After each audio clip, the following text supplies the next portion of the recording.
మీ అనుభవంలో అంటే మీ కెరీర్‌ను మలుపు తిచ్చిన కేసులు గావచ్చు, లేదా బాగా ఛాలెంజ్‌గా తీసుకున్న కేసులు గావచ్చు, లేదా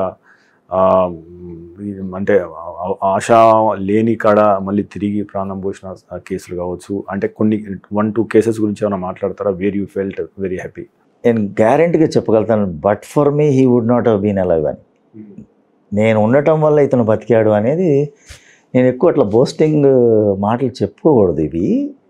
కానీ ఇతను బతుకున్నాడంటే నా వల్లే అని అనుకుంటాను. ఒక కేసు చెప్తాను. ఒక అతను ప్రొద్దుటూరు నుంచి వచ్చాడు. ఆయన ఇప్పటికి కూడా నా regular patient. Coughing out blood, బాగా బ్లీడింగ్ అవుతుంది. అక్కడి నుంచి వచ్చాడు ఆయన.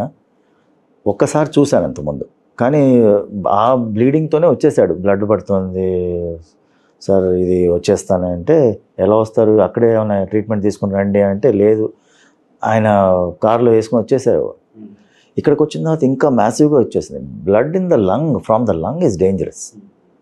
గ్యాస్ట్రిక్లో బ్లడ్, కోలాన్లో బ్లడ్, ఇవన్నీ అంత డేంజరస్ కాదు, పోతూ ఉంటుంది, రీప్లేస్ చేస్తాం. బ్లీడింగ్ ఫ్రమ్ లంగ్స్ అనేది ఎందుకు డేంజరస్ అంటే ఇట్ విల్ చోక్ ద లంగ్స్ని ఫ్లడ్ చేసేస్తుంది, గాలి వెళ్లకుండా చేస్తుంది. So bleeding from lungs is always dangerous. So ఇతను మ్యాసివ్గా బ్లీడ్ అవుతున్నాడు. అంటే జస్ట్ ఆన్ ద టేబుల్ మేము ఏం చేస్తామంటే, ఈ బ్లడ్ వెసల్ ఎక్కడి నుంచి అయితే బ్లీడ్ అవుతుందో అది బ్లాక్ చేయడానికి క్యాత్ ల్యాబ్ తీసుకెళ్లారు. కార్డియాలజిస్ట్ ఉన్నారు, అదే ఇంటర్వెన్షనల్ రేడియాలజిస్ట్ వచ్చారు, క్యాథెటర్ పాస్ చేస్తున్నారు. ఇతను ఏమన్నా ఆక్సిజన్ పడిపోతుంది సార్ అని అనస్థెటిస్ట్ రెడీగా ఉన్నారు. నేను చెప్పాను, జస్ట్ ఆ ట్యూబ్ని నార్మల్ లంగ్లోకి పెట్టేసేయండి, ప్రొటెక్ట్ ద నార్మల్ లంగ్. ఇది బ్లీడ్ అయితే అయ్యింది, ఆ లంగ్ని సేవ్ చేద్దాము, ఆ లంగ్ని వెంటిలేట్ చేద్దాము, ఈ బ్లీడింగ్ లంగ్ని వదిలేసేసేయండి. ఈలోపు ఆ ప్రొసీజర్ జరుగుతుంది, ఏదైతే బ్లడ్ వెసల్ లీక్ అవుతుందో ఆ ప్రొసీజర్ జరుగుతుంది. First protect the normal lung అని చెప్పి ఆ అనస్థెటిస్ట్కి అప్పుడు ఆ రోజు చెప్పాను. సార్ ఒక్క లంగ్ వెంటిలేట్ చేయలేము అది అంటే, అసలు బ్లడ్ అంత కనపడుతోంది. వాళ్ళు క్లియర్ చేసేసి ఆ అనస్థెటిస్ట్ ఏం చేశారంటే ఆ నార్మల్ లంగ్లోకి ట్యూబ్ పాస్ చేశాడు. మేము బ్రాంకోస్కోప్ పెట్టాము, నార్మల్ లంగ్లో ప్రొటెక్ట్ చేయాలి అనే ఉద్దేశంతో. ఎందుకంటే ఆ బ్లడ్ ఈ నార్మల్ లంగ్లోకి వెళ్ళిందంటే ఈ కూడా కొలాప్స్డ్. ఆక్సిజన్ పడిపోతుంది, ఆల్మోస్ట్ 70 దగ్గరకు వచ్చింది. సో ఇమ్మినెంట్ డెత్ లాగా ఉంది ఇది లిటరల్లీ. సో ఏం చేయాలనేది తోచట్లేదు వీళ్ళకి. ఏం చేయాలి సార్ ఈ టైంలో అని చెప్పి అనస్థెటిస్ట్ అక్కడ ఉన్నాడు, ఇది కొలాప్స్ అయ్యేటట్టున్నాడు, ప్రొసీజర్ ఆపేద్దామా, ఇలా ఉందన్నమాట.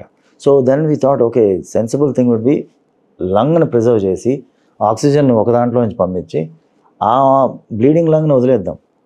ఎంత బ్లీడింగ్ ఆగిపోతే ఆ ప్రొసీజర్ వల్ల, ఎంబోలైజేషన్ వల్ల ఆగిపోతుందిలే అన్నట్టుగా we took that decision and then he's alive. So it was a very split decision. ఏం చేయాలనేది ఆ టైంలో మనకి స్ట్రైక్ అవ్వాలి. And that change the way he's living and he's alive. అంతే, రైట్. అది అంటే చెప్పుకోగలుగుతాం అన్నమాట. Okay, we did the right thing. తర్వాత మేము వెళ్ళాము అన్నమాట సర్జరీకి. నెక్స్ట్ డే వెళ్ళిపోయాము.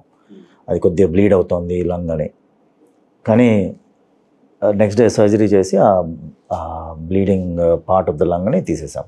మీరు తీసుకునే అదే మందులు, అదే నాణ్యమైన మందులు, కానీ సగం ధరకే.